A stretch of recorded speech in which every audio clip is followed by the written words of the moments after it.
He never left the house. It had been 3 days since Billie Eilish's brother Phineas had seen his sister leave the house. The front door was still wide open, but she wasn't in the living room watching TV like she liked to do. She wasn't in her bedroom writing songs either. In fact, he hadn't seen her at all. She hadn't even come down to eat breakfast. But it wasn't like her to skip meals. It was unlike her not to say anything at all. Where could she be? When he was younger, Phineas would always follow his big sister around. Back then, she was the cool older sibling who took him everywhere and taught him how to do everything. He wanted to be just like her when he grew up. Now that they were making music together, it felt only natural that he should take care of her. So when their mom left for work at 7 a.m., he started looking for her. First, he checked the obvious places. Her bedroom was empty except for her duvet on the bed. The TV was turned off in the living room, but there was no sign of her sister. Usually, she would have left a note or something if she'd gone out, but there was nothing.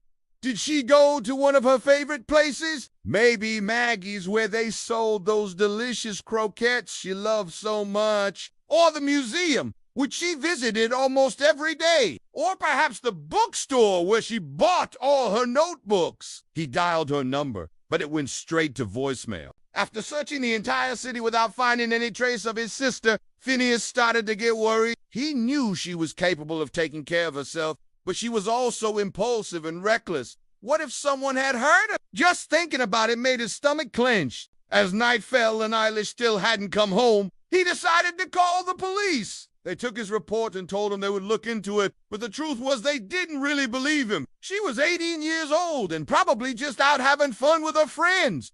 He knew they wouldn't find her unless she was missing, so he called his parents and told them what happened. They were shocked and immediately flew back from their vacation. "I told you to take care of her," his dad said when he got home.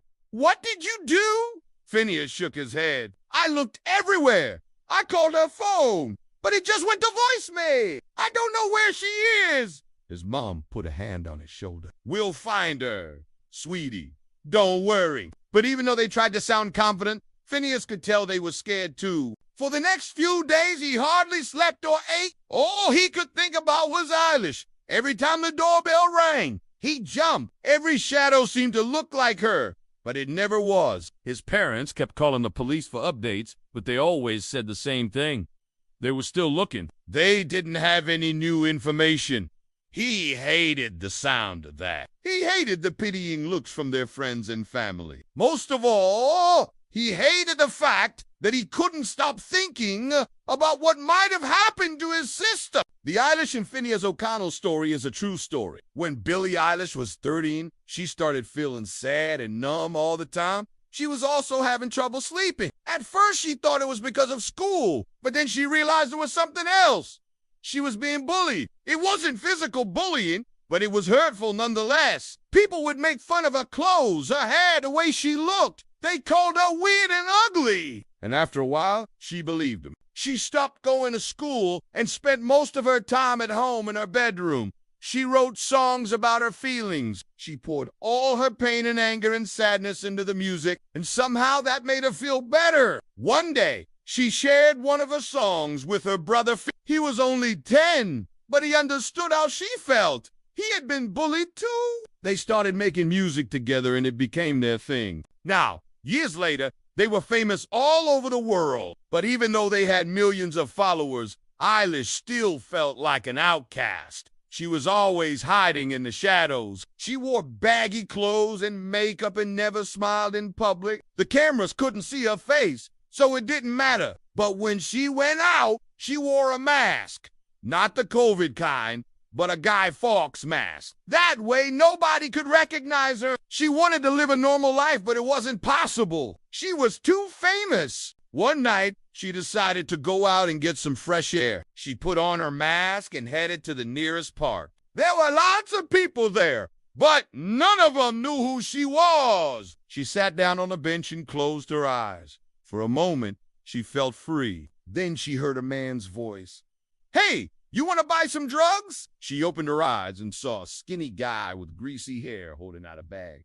"No, thank you," she said. He didn't seem to hear her and walked away. Soon, another man approached her. "Hi, sexy! Want to come with me?" This time, she got up and screamed, "Get away from me, you dirty old man!" He laughed and kept walking. Eilish had had enough.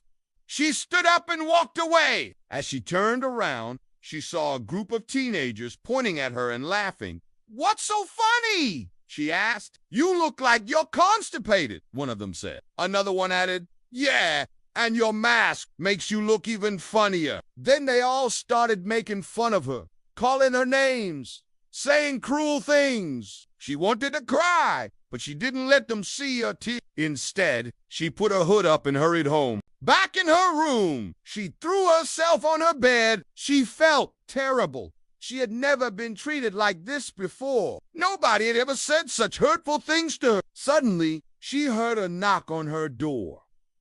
It was Phineas Eilish. "Are you okay?" he asked. She nodded. "I'm fine," she lied. "You sure? You haven't left your room for 3 days. You haven't eaten anything. Are you sure you're okay?" She got up and walked over to her window. She looked at the street below. "I don't want to go out anymore. I'm too scared." "Don't worry, sis. I'll protect you," Phineas said. And she knew he would. He always did. But now she was afraid he would get hurt because of her. Thank you for watching. If you enjoyed this story, please share it with others and leave a comment below. We appreciate your feedback and support. Don't forget to subscribe for more stories like this.